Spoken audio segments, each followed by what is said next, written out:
Olha só, conceito-chave para quem vai render final. Presta atenção.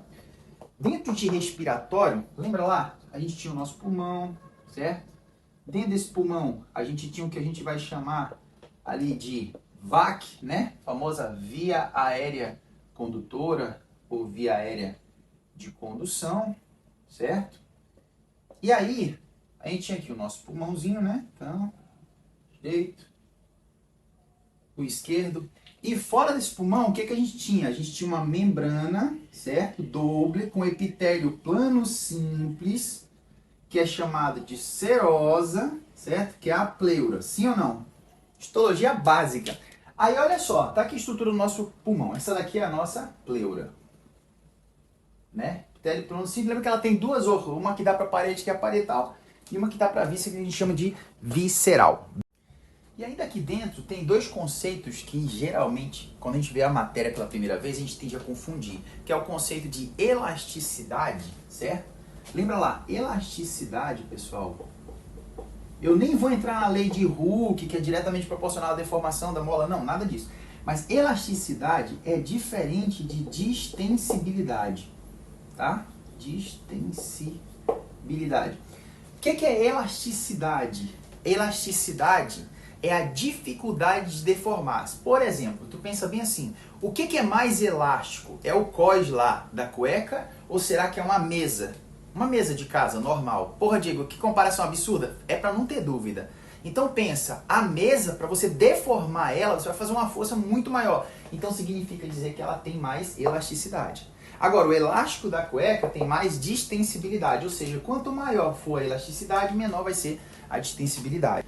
Esses volumes e capacidades são conceitos, tá? Por exemplo, te falei, aqui no sistema nervoso central tem o bulbo, ele vai fazer uma coordenação, certo? Ele que vai controlar, ele que vai regular essa frequência respiratória. Então, esse ar que entra e sai, certo? De maneira inconsciente, a gente vai chamar isso aqui, ó, de volume, é isso aqui, ó, essa amplitude. O nome disso aqui a gente vai chamar de volume corrente. É o volume corrente, certo? Agora imagina, agora de forma ativa você vai fazer o seguinte. Você vai inspirar, você vai encher a caixa torácica. O que vai acontecer? Você vai gerar um volume de reserva inspiratória. Cuidado que não entra o volume corrente, certo? E assim como eu posso inspirar, eu posso expirar. Então aqui eu vou ter o chamado volume de reserva. Ah, beleza, Diego. Então deixa eu ver se eu entendi. Esse volume que a gente maneja de forma inconsciente, não forçada, estimulado no sistema nervoso central pelo bulbo, a gente chama de volume corrente. É, filha, é isso aqui, ó. É esse que eu estou manejando quando eu converso contigo. Quando eu faço isso aqui, ó. Quando eu inspiro, eu vou ter um volume de reserva inspiratória. Aí eu volto pro corrente. Quando eu expiro, eu tiro o ar do pulmão, eu vou ter um volume de reserva expiratória. Agora, cuidado, se te perguntarem as capacidades, capacidade é soma.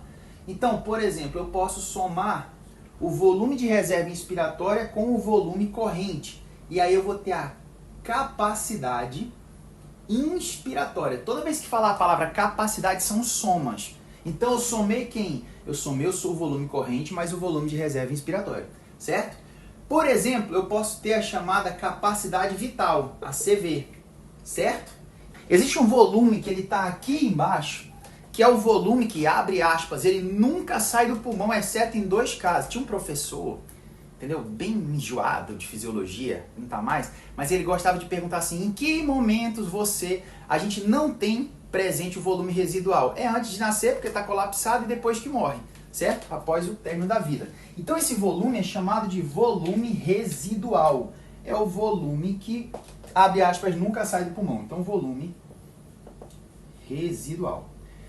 Show de bola! Agora que eu já sei isso aí, a gente vai pensar o seguinte. Pergunta, quanto vale o volume corrente? Olha lá, ó, 500 ml. Ó. Pergunta de choice. Quanto vale o volume de reserva inspiratória? Vale 3.100 mililitros. Tem livro que vai falar 3.000, vai estar nessa casa aqui. Certo? Quanto vale o volume de reserva?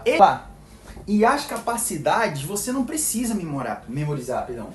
Por quê? Quando você pensa assim, capacidade inspiratória, capacidade vital. E tem uma que eu esqueci, que é a chamada capacidade pulmonar total. Muito simples. O que é a capacidade inspiratória? É a capacidade de fazer entrar ar dentro do pulmão. Então você pensa assim, vai ser sempre é uma soma. Tudo que começar com C de capacidade é soma.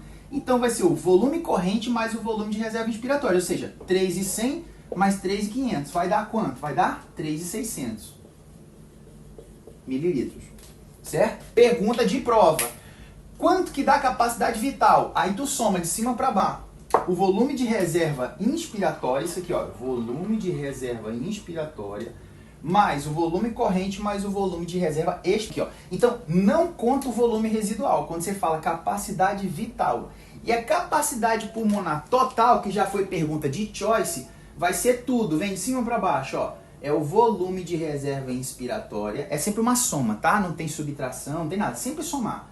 Mais o volume corrente, esse, mais o volume de reserva expiratória, esse aqui, mais o volume residual, certo? Porque quando que eu vou somar o residual? Sempre que for a capacidade total. Então, capacidade é soma, não esquece disso. E nunca mais confunde o conceito de elasticidade com distensibilidade, porque isso faz total diferença na hora da prova.